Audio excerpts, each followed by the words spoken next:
Hi there, friends. Back with another episode of the Pre-Ride Show, presented by FSA. Get a chance to spend a few minutes with none other than Quinn Simmons. Quinn, man, thank you very much for sitting down with us. How you doing? Thanks for having me. I'm good. It's good to be here. I got to go back to the World Championship. Certainly at that very young age, a career-defining moment. What does that feel like to put on that World Championship jersey on the podium up there? For sure, it's something you don't forget. It's really special, especially there. World, you race in the national team, so you're there with your USA jersey on and your best group of friends. But fortunately, it's the last time I won a bike race, so it's been a while. It's time for another one. I get the sense, though, that's not going to be the last bike race you win. Yeah. I remember being at the NOSCO ride shortly after that, and you had ridden by me, and the gentleman next to me was like, "Oh, look at that poser in the World Championship jersey." I'm like, no, that's legit right there. And he didn't believe me. He rode up, and he's like, "Oh, I guess so." Yeah. Then the graduation, if you will, promotion to the World Tour.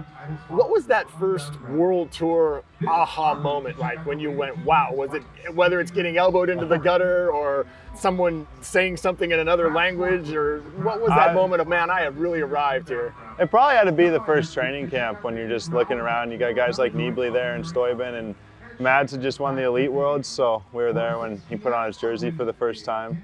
You're just around these guys who are your heroes, and then suddenly at the training camp, you're doing the typical races against them that you do in training. And yeah, it was just, then you settle into the racing, you just realize how hard it is. And I was going to say, like, obviously a big level jump from the U23 group. You're already racing at a really high level. Jump into there, and man, it's got to be just a complete gas on the whole time.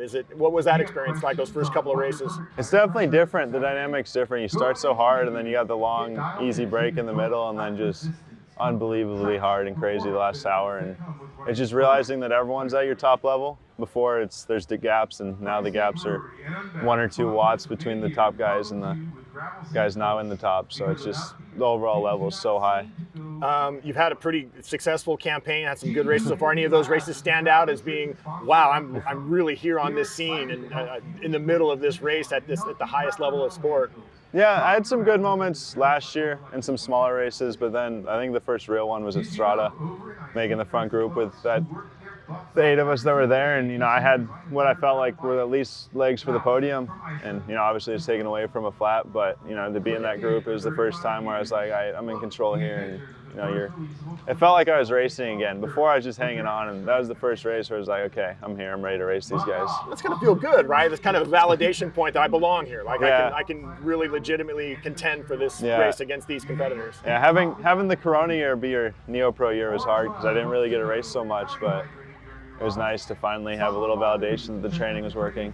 So now we pop over back here to the States, and we've got our own version of Strada here at Unbound. A lot of people are picking you as one of the favorites. Are you comfortable with that? Does that feel good with you?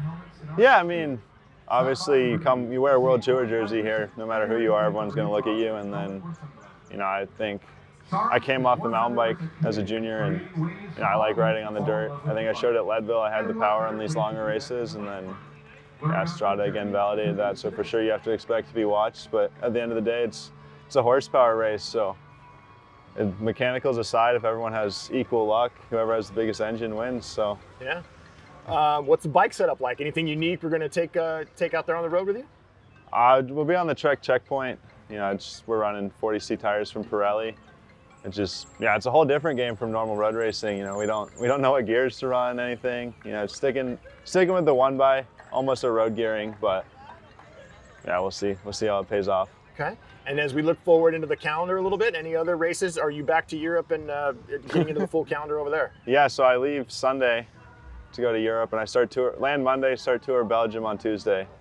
So, that's the pro schedule lifestyle, man. Wow. Yeah. And then depending on how that goes, I either go to France for a little race or I come back to the U.S. to race nationals. Okay. Brother, we're excited. Like I said, you're clearly one of the favorites here, and from what we hear from other folks and Paul Thomas and things like that, you're on some good form right now, man. So hopefully we'll see. I haven't raced since Flanders, so coming off 2-month altitude block, and just get back in the race field here before going back to work in Europe. All right. Good luck to you, man. We're pulling for you. Thank you. Quinn Simmons joining us on the Pre-Ride Show. Thanks for tuning in. Subscribe to us on that YouTube channel. Make sure to click the little bell to get notifications of all the other episodes that are going to drop over the next couple days. Thanks for tuning in.